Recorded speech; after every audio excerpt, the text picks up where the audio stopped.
آپ صدقہ کرتے ہیں، خیرات کرتے ہیں، تو یہ جناب عبادت نہیں تو اور کیا ہے؟ میں عرض کروں گا کہ اگر نماز پڑھنا عبادت ہے تو جب سورج نکلتا ہو یا غروب ہوتا ہو یا زوال کا وقت ہو، اس وقت کوئی نماز پڑھنے کھڑا ہو تو اسے روکیں گے نا، جو مسئلہ جانتے ہیں۔ تو اگر نماز عبادت ہے تو عبادت سے روکنا جائز ہے کیا؟ تو پھر روک تو نہیں، اور مسئلے کے مطابق روک نہیں۔ اسی طرح اگر روزہ عبادت ہے، ابھی رمضان گزرا ہے کچھ عرصہ پہلے، تو آپ تقریباً 14 گھنٹے کا روزہ تھا، اب 14 گھنٹے بھوکے رہے، پیاسے رہے، اپنے نفس کو لگان دے کے رکھی تاکہ رب راضی ہو۔ اب مجھ جیسا گناہگار یہ سوچے کہ بھئی اللہ اگر 14 گھنٹے بھوکا پیاسا رہنے سے راضی ہوا تو سبحان اللہ، لیکن میں تو بہت گناہگار ہوں، مجھے تو ذرا زیادہ کوشش کرنی چاہیے۔ تو میں اگر اس کو راضی کرنا چاہوں تو صرف 14 گھنٹے سے تو بات نہیں بنے گی۔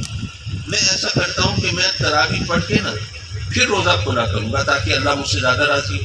میں زیادہ بھوکا رہوں گا، زیادہ پیاسا رہوں گا، اپنے نفس کو زیادہ لگام دوں گا، سختی زیادہ برداشت کروں گا، اپنے نفس پر زیادہ قابو اور کنٹرول کرنے کی کوشش کروں گا تو اللہ زیادہ راضی ہوگا۔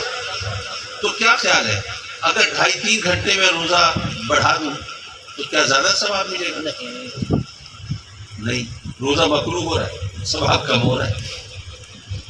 اسی طرح عید کے دن کسی نے روزہ رکھا ہوا ہو تو اسے شیطان کہتے ہیں۔ کیوں؟ روزہ رکھا ہوا ہے۔ روزہ اگر عبادت ہے تو عبادت کی وجہ سے شیطان کہنا یہ تو عبادت کی توہین ہے، اور یہ بزرگ آپ کو بتائیں گے کہ عبادت کی توہین تو بندے کو کفر تک لے جاتی ہے۔ پتہ چلا روزہ عبادت نہیں، نماز عبادت نہیں، دراصل اللہ رسول کا حکم ماننا عبادت ہے۔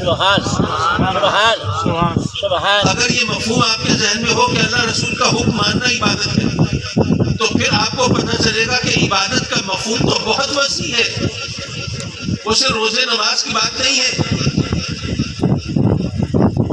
بچوں کا پیٹ تو آپ نے پالنا ہے نا، تو ان کے پیٹ پالنے کے لیے آپ کو رزق حلال کمانا ہے، تو آپ اس کوشش میں ہوں گے تو پھر یہ بھی عبادت ہے۔ آپ کو اپنا پیٹ بھی بھرنا ہے، وہ اگر سنت طریقے سے آپ کھانا کھائیں گے، رزق حلال کھائیں گے، وہ بھی عبادت ہے۔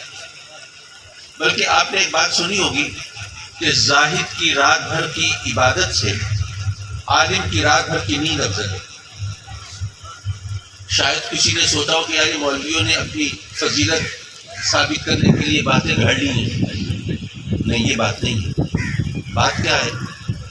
بات یہ ہے کہ اگر رات بھر کوئی عابد، کوئی زاہد عبادت کرے گا تو اللہ تعالیٰ اس کا صلہ دے گا نا اس کو۔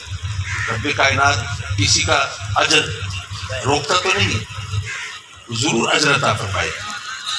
لیکن بات یہ ہے کہ عابد زاہد رات بھر عبادت کرے گا تو اس کا فائدہ صرف اس کی ذات کو ہوگا نا، اس کو ثواب ملے گا۔ لیکن اگر ایک عالم دین اس خیال سے رات بھر نیند کرتا ہے کہ بھئی میں ذرا آرام کر لوں، نیند پوری کر لوں تاکہ صبح اٹھوں لوگ آئیں گے میرے پاس دین کی باتیں پوچھنے کے لیے، قرآن و حدیث کی سمجھ حاصل کرنے کے لیے، مسائل سے واقف ہونے کے لیے، تو میں اٹھوں گا، پھر ذرا تازہ ذہن ہوگا میرا، تو پھر میں ان کو صحیح طرح دین کی باتیں بتا سکوں گا، شریعت کے احکام ان کو بتا سکوں گا اور ان کی رہنمائی کر سکوں گا۔ یہ سوچ کر اگر ایک عالم رات بھر نیند کرتا ہے، ایک عالم، تو اس کی رات بھر کی نیند کا فائدہ مخلوق خدا کو ہو رہا ہے۔ زاہد کی رات بھر کی عبادت کا فائدہ اس کی اپنی ذات کو ہوا، اس کو ثواب ملے گا۔ لیکن عالم کی رات بھر کی نیند کا فائدہ تو مخلوق خدا کو ہو رہا ہے، تو اس کا ظاہر ہے اس کو اجر زیادہ ملے گا۔ ویسے تو اذان کے دوران اللہ رسول کی باتیں، قرآن و حدیث کی باتیں ہو رہی ہوں تو گفتگو جاری رکھنا جائز، لیکن بہرحال نماز اذان کے احترام کی خاطر اگر ہم خاموشی اختیار کر لیں تو کوئی حرج نہیں۔ 2 منٹ ٹھہر سکتے ہیں۔